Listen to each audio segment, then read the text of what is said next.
that's it for me. I'm going to be handing over now to Emma Kennedy, one of our engagement and education officers, to talk about the connection between the two parts of our program. Big round of applause to Alice. Like, how good was that?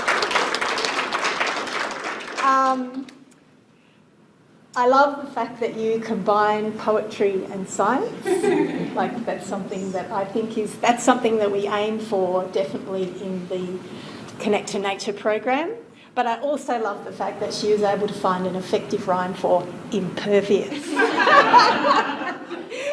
When you said impervious, I went, okay, what's the rhyming couplet going to be for this one?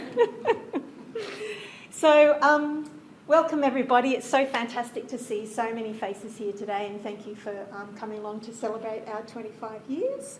I do hope you will go and have a look at that Waterway Explorer. Alice has put an enormous amount of work into making that happen, and we're hoping that it's a really fantastic resource for the whole of the community. So Alice just asked, and thank you also to Alice for organising today, because you pretty much pulled it all together. I've just been asked to give a very brief overview of the Connect to Nature program and how that kind of connects with the aquatic monitoring program. And hopefully I will be able to explain to you that they effectively fit together kind of hand in glove. Our focus through the Connect to Nature program is on healthy waterways and healthy catchments, and without the data and the expertise that the aquatic monitoring program provides, it would not be as nearly as rich an offering as hopefully it is. So, did I introduce myself? Alice did. So I'm Emma. I run the Connect to Nature program with Jill, who's sitting up the front here, and I'll talk a little bit about it. Okay, so about my notes would be helpful. Excellent.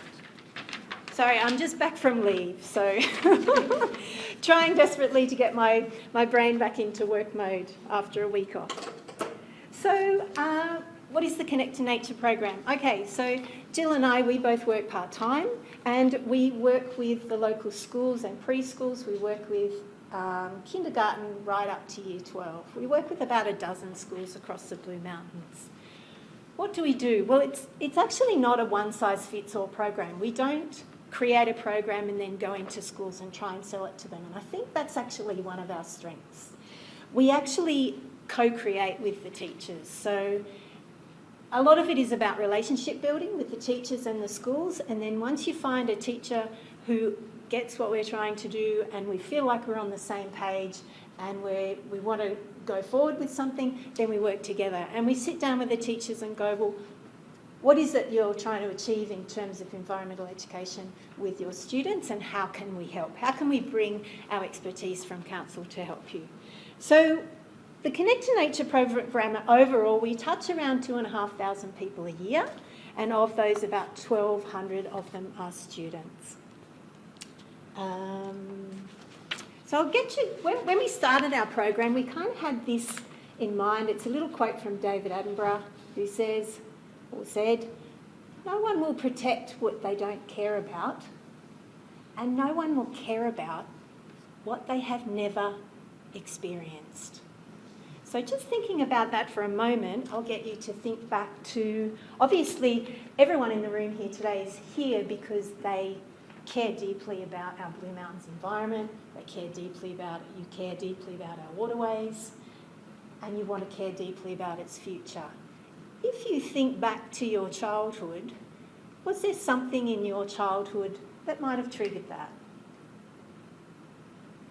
So, did you go on camping holidays with your family?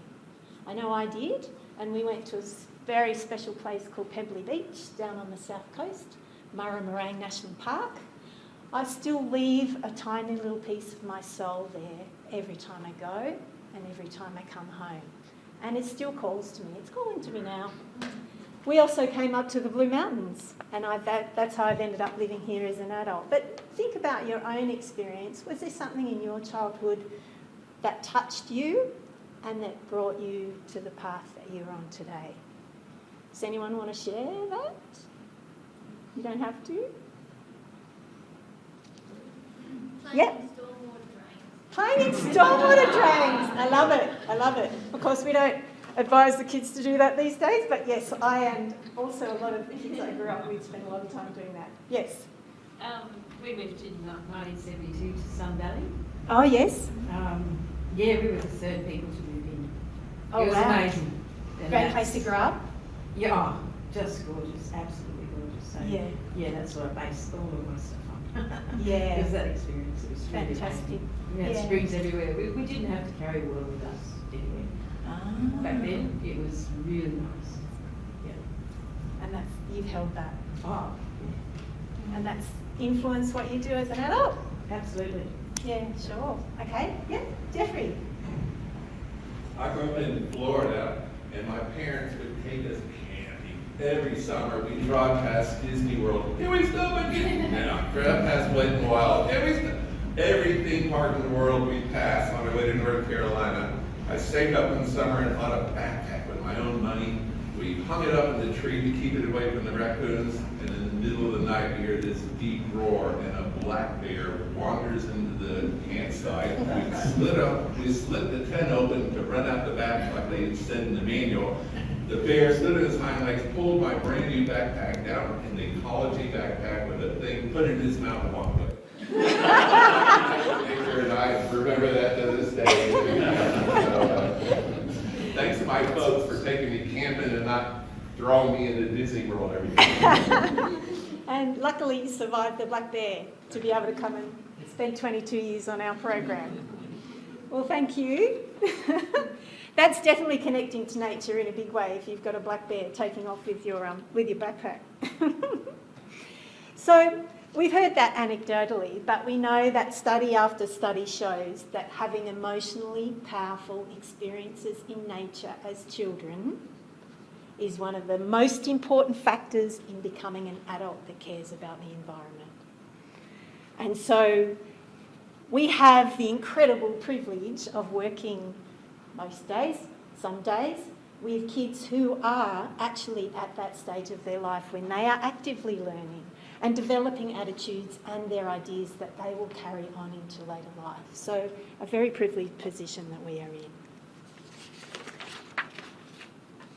So, how we work? Well, we're very fortunate in the Blue Mountains to have amazing bushland in our backyard. These days, you know, schools have those big black fences around them, almost to lock the kids in. I know it's to lock people out, and one of our goals is to get those kids through that gate and out into that bushland in their backyard and explore it. So we start with our backyard, and what a magnificent backyard we have. So we focus on on that special area, on their backyard, and what makes it special. And we look at where the water goes. But to develop our program, also we start with the research that shows us what works in environmental education, and we base our program on that. Now, I could have listed 15 different things that we focus on in our program, but I've kind of picked the three. So one, we focus on the research, that covers off a lot. Student-centred learning, so we start with the kids and their interests and we try and connect with that. So we have quite small groups. We don't have groups of, I also work as a discovery ranger for national parks. We take big groups of kids through the bush, and that has its own value, and we talk to them a lot, but we only have a period of time to do it in. So we have a small group of kids, and we have them hopefully for the whole day, and we're able to connect with them as human beings and find out what they are interested in and connect via that. And learning by doing. So it's not in the classroom, it's not doing a PowerPoint like I'm subjecting you to today. I'm sorry, I'm out of my natural habitat today, but we try and learn by doing. So, how does this fit in with the aquatic monitoring program? Well, partly I want to talk about the importance of water literacy. So I mentioned before we focus on healthy waterways and healthy catchments and on improving the water literacy of the students that we work with. So a few years ago, the Cooperative Research Centre for Water Sensitive Cities did a national benchmarking survey of community water literacy in Australia. It was a national survey. I think about 5,000 to 7,000 people took part. And not surprisingly, they found that Australians generally have a low level of water literacy. And not surprisingly, this low community water literacy is a barrier to behaviour change programs. So to get people to change their behaviour and do something that's more water sensitive. And it wouldn't be a surprise to anyone in this room to know that many people don't even know or think about where the water goes when it rains. And we don't have to look very far to see the implications of this. So this, I've just put this one up. This was the, I think, Michael, up the back, you have extensive knowledge of this one, but it was some pollution that came down through Lura Falls Creek catchment after a truck crash on the highway. Is that correct? Yeah. And it was that direct connection from the highway to the creek that's allowed that pollution to flow through. So whether it's people washing their streets in the car, washing their cars in the street, or pouring stuff down the drains that they shouldn't, or using their toilet as a rubbish bin, all of these things come back to human behaviour and human attitude, and all of them mean death by 1,000 cuts to our waterways. So it's vitally important that we try and promote that water literacy in our schools. So how do we do that? So, as I said, we don't go into schools and say, here's our program, would you like to do our program? We go into the schools and say, this is our expertise, how can we work with you to create something rich and meaningful for your students? So we have various things that we do, and you can kind of put them together a bit like an IKEA, you know, like an IKEA bedroom set. You can mix and match. Yeah, so we might do something as simple as going out and doing water monitoring with the kids, or we might take them out, even better, show them how to do water monitoring, and then they take that and give them some materials to do that, and they take that back to their own creek near their house and do it for the next month as a project. So stormwater studies, we might go on a field trip to look at where the water goes from their school. So we'll start at the school, we'll look at maps, we'll follow the creek line, and we'll look at some of the impacts along the way. Citizen science, and so I'm conscious of time, so citizen science, swamp studies, biodiversity studies, cultural studies. We love to work where we can with local Indigenous leaders, because their care for Nura and their care and their understanding of the importance of water to us and to the landscape is on a very similar page to where we are at. We try and look where we can at local issues, so it's very important from that we know what those local issues are from the water monitoring program. The water monitoring program gives us that data. It can point out where some of the issues are and where they're coming from. So we can use that real life data in the schools and with the students to really make that come alive for them. And then ideally at the end we have something like an action project where the kids are empowered to do something to look after their own catchment. So I've kind of talked a little bit about the synergies there. So the aquatic monitoring program provides us with that real life, up-to-date scientific data. It highlights what areas we need to be looking at in terms of what is of most concern. It informs priorities for action, not only for council in terms of repair and restoration, but also for us in terms of education, and delivers inspiration for real-life projects. And there's nothing better actually than going along to a school, particularly year 10s or 11s or 12s, when they're starting to think about, what am I going to do with my life? What am I going to do after school? What subject shall I pick for year 12 to take along a real-life scientist or a real-life person that works in the field and go, look, this is a job that you can do. So I have had feedback from parents from time to time who sent testimonials in and said, my son now wants to grow up and work for council. And sometimes I'll get kids going, how did you get your job? And hopefully in return, the Connect to Nature program, hopefully we're raising that community awareness of threats to our waterways. We're promoting water-sensitive urban design solutions to some of our issues. We're building that water literacy. We're fostering a sense of guardianship and care. And we're supporting community action to protect waterway health. Some of the action, they might go out and do drain stenciling, for example. That's something we've done in the past. Rain garden construction I'll talk about in a minute. Project Plant It was a project where we went and planted a whole lot of trees in the Deni forest to look after that area, which was then taken over by bush care so that those plants and trees will be cared for a long period of time. Something else we've done in the past is the Waterways Festival, where we brought together 3 schools and they basically ran the festival with all their own information stalls. We had about 500 community members come to that, and the kids ran their own stalls and developed their own materials on looking after our waterways. So I'll talk a little bit about the rain garden construction one.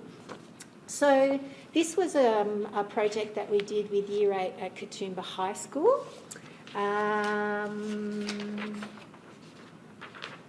It was the HISI, Human Society and its environment classes. We worked with several classes. And we started with field trips from their school, looking at where the water goes and looking at the stormwater impacts in their local creek. And just behind the school, the kids were actually quite shocked to see the amount of rubbish that comes into the creek from their school and what a mess it was. And then we went further down into the creek where it was more pristine and more beautiful, and we sat and we had biscuits and hot chocolate and just chilled and enjoyed being out there. And then by the time they came back up to the top, they were kind of like, wow, this is a bit of a mess. What can we do about all the stuff that's going into our creek? They were looking at not only the rubbish but also the weeds, the erosion, and we're thinking, what can we do about that? So we pulled in an environmental engineer and an environmental scientist from civil engineering, and we got together with the students, pulling together their different skills and built a rain garden at their school. So this involved the kids across lots of different classes. So maths, to work out, well, what kind of volumes do we need? What size rainwater tank do we need to go off, this size roof? How big do the pipes need to be? The construction students helping us to saw up the bits of pipe and put all the things in place. And then you had the kids that were interested in gardening.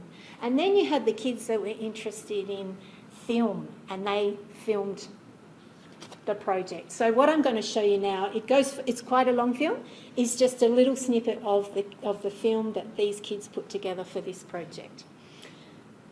Hopefully I can make it work.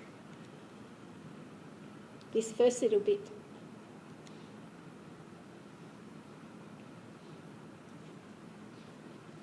So just acknowledging, of course, that we work on the lands of the Darug and Gundungurra peoples, and acknowledging that spiritual connection that they have with the land and still continue to have to this day.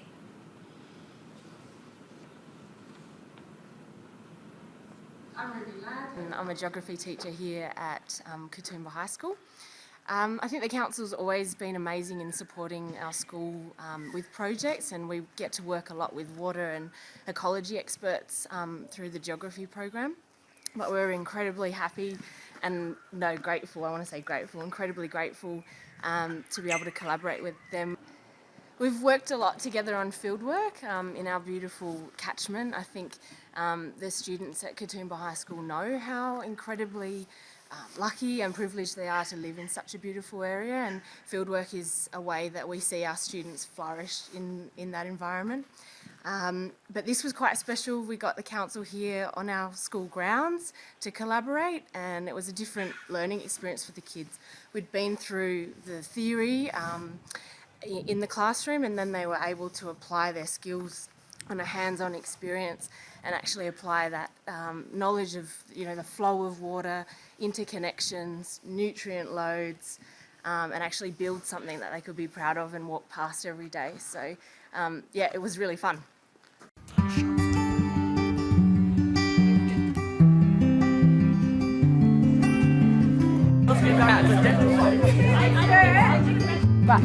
I'd like to welcome Alexa McCauley and Thomas. Alexa's an engineer with Civil, and environmental science.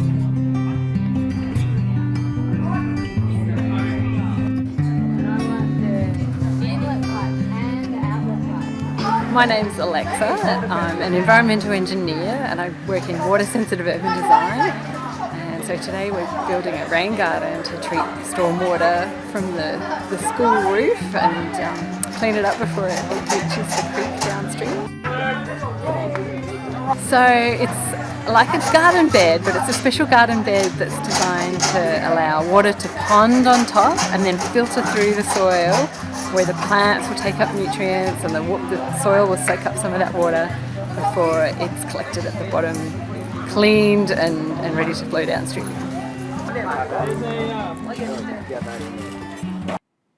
Okay, so I'm sorry I'm only going to show you a little snippet of that for the moment, but I think you sort of get the idea and you can see the kids getting into it. It's very hands-on and they're learning by doing. So the film does go on to interview the different people, the different adults that were involved in the project, and ask them about their careers and how they got to do what they do and what their job involves. So it's kind of a little taster for those kids are in year 8, but hopefully by the time they're in year 10, they might be thinking, oh, maybe I'll go and do environmental science, you know, that kind of thing. And then we can hand them over to Ian. And then by the time you finish with them, they're ready to come back and work for us. So, so win-win. Okay, so... Can I ask, where yes. can we watch the rest of the video? Is it on YouTube or somewhere? Yes, I can send you, I can give you a link if you'd like to come to me afterwards. I'll send you the link, and anyone else who would like to see the whole film. So I'll just want to quickly touch on a project that we've got coming up, which is a platypus research project in collaboration with the University of Western Sydney. It's a WIRES grant-funded project, and we're looking at how heavy metals are affecting our platypus populations and asking the question, is there bioaccumulation happening there? Heavy metals and other pollutants, actually. We'll be focusing on the drinking water catchments, and it's a 3-year project. So that's something that the Aquatic Monitoring Program is doing.